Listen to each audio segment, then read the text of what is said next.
ইছাতুল কুৰবান হাফিজিয়া মাদ্ৰাছাৰ সৈত্যনত দস্তৰবন্দী উপলক্ষে 11তম বাৰ্ষিক বিৰাট ধৰ্মীয় সভা।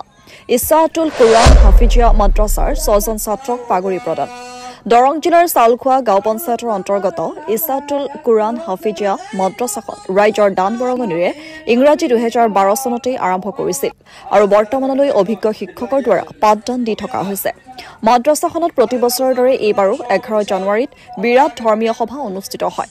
মাদ্ৰাছাখনৰ 6জন ছাত্ৰক এইবাৰ পাগুৰি প্ৰদান কৰা হৈছে। পিছপৰা অঞ্চলৰ পৰা 6জন ছাত্ৰক পাগুৰি প্ৰদান কৰি আনন্দিত হৈছে অঞ্চলটোৰ ৰাইজ।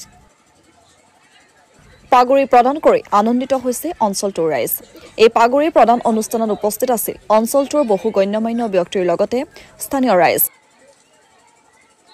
ৰাতিপুৱা 6 বজাত কুৰবান শ্বৰীফ খতম আৰু আম্বিয়া খতম পৰিচালনা কৰিছিল হাফিজ কাৰী মহম্মদ কৰিম আলী, হেড মুদাবিছ ইছাতুল কুৰআন হাফিজিয়া মাদ্ৰাছা।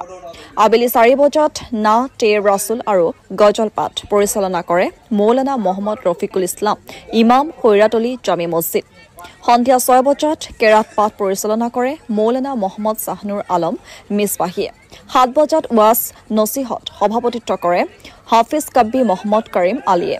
আমন্ত্ৰিত অতিথি হিচাপে উপস্থিত থাকে হজৰত কাব্বি আৰু মৌলানা মহম্মদ ইমান আলী বেজবী, ধুলা, দৰং, অসম।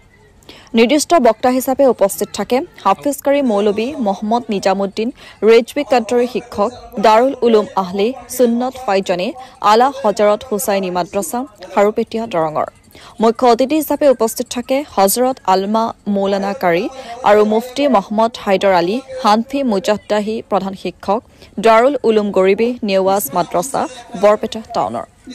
ব্যুৰ ৰিপৰ্ট, সংবাদ ডিজিটেল। এক নং চাউলখোৱা খৈৰাতলী ইছাতুল কুৰআন হাফিজিয়া মাদ্ৰাছাৰ পৰা বিগত এই 6জন ছাত্ৰ 2 বছৰ ধৰি পঢ়ি আছে। ইয়াৰ পৰা আৰম্ভণিৰ পৰা পঢ়িছে, আলি কাইদাৰ পৰা পঢ়িছে। তো ছাত্ৰকেইটা যথেষ্ট মেহনত কৰিছে, ময়ো মেহনত কৰিছোঁ। তো মেহনতৰ ফলত আল্লাহ তাবাৰক ও তাআলা 2 বছৰত এই ল'ৰাকেইটাই হাফিজ ক্লিয়াৰ কৰিছে। তো আজি আমি দস্তৰবন্দী উপলক্ষে জলসা পাতিছোঁ, ৰাইজে জলসা পাতিছে।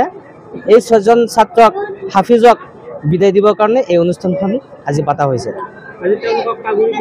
হয়, আজি তেওঁলোকক পাগুৰি প্ৰদান কৰা হ'ব আৰু তেওঁলোকক পাগুৰি প্ৰদান কৰিবলৈ হুজুৰ মাতা হৈছে আপোনাৰ বৰপেটাৰ পৰা মুখ্য অতিথি হিচাপে হজৰত মুফতি হাইদৰ আলী হানফি মুজাদ্দাৰী আৰু আমন্ত্ৰিত হিচাপে মাতা হৈছে আমাৰ এই অনুষ্ঠানখনত কাৰী ও মৌলানা মহম্মদ ইমান আলী চাহাবক আৰু নিৰ্দিষ্ট বক্তা হিচাপে মাতা হৈছে আমাৰ দৰঙৰে হাফিজ ও কাৰী মৌলবী মহম্মদ নিজামুদ্দিন কাদৰী চাহাবক।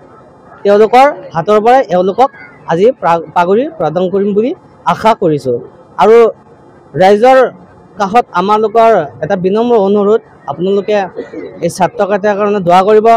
আল্লাহ পাক পৰৱাৰে দিগাৰ আলম যাতে এই বাচ্চাকেইটাক ভৱিষ্যত আল্লাহ পাক পৰৱাৰে দিগাৰ আলম এওঁলোকক ভালকৈ পঢ়িবৰ কাৰণে তৌফিক দান কৰে। এওঁলোকৰ আব্বা আমাৰ যিটো সপোন আশা, আল্লাহ পাক যাতে তেওঁলোকৰ সপোন পূৰা কৰে। আৰু আমাৰ মাদ্ৰাছাখনৰ আপোনালোকে অলপ দোৱা কৰিব যাতে আল্লাহ পাক পৰৱাৰে দিগাৰ আলম এই মাদ্ৰাছাখনি কাল কিয়ামতক লাগি কায়েম দায়েম ৰাখে। আসসালামু আলাইকুম ওয়া ৰাহমাতুল্লাহি ওয়া বাৰাকাতুহু। আমাৰ 1 নং চাউলখোৱা ইছাতুল কুৰআন হাফিজিয়া মাদ্ৰাছাৰ 11তম বাৰ্ষিক ধৰ্মীয় সভাৰ আয়োজন কৰিছোঁ আৰু এই সভাত আজি আমি 6জন ছাত্ৰক পাগুৰি প্ৰদান কৰিম।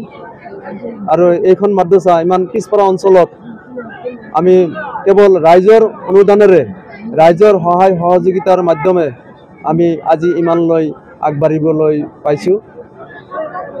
আমি চৰকাৰৰ ফালৰ পৰা কোনো ধৰণৰ অনুদান তেনেকৈ নাপাওঁ। আজি আমাৰ এইখন মাদ্ৰাছাত সুদক্ষ হাফিজ ছাৰৰ দ্বাৰা আৰু আমাৰ ৰাইজৰ সহযোগিতাত আজি আমি এইখিনিলৈ পাইছোঁ। 11 বছৰ পাৰ হৈ গ'ল আৰু ৰাইজৰ যিটো উৎসাহ উদ্দীপনা দেখা গৈছে, মানে আমাক খুব জোৰ কৰি ধৰিছে যে এই মাদ্ৰাছাখন আৰু জাকজমক হ'ব লাগে। আজি যেনেকুৱা 6জন ছাত্ৰক পাগুৰি দিছে, অহাবাৰ যাতে কমচে কম 10জনক দিব পাৰে। আমি ৰাইজৰ লগত সহযোগিতা কৰিম বা ৰাইজেও আমাক পূৰ্ণ সহায় সহযোগিতা আগবঢ়াইছে।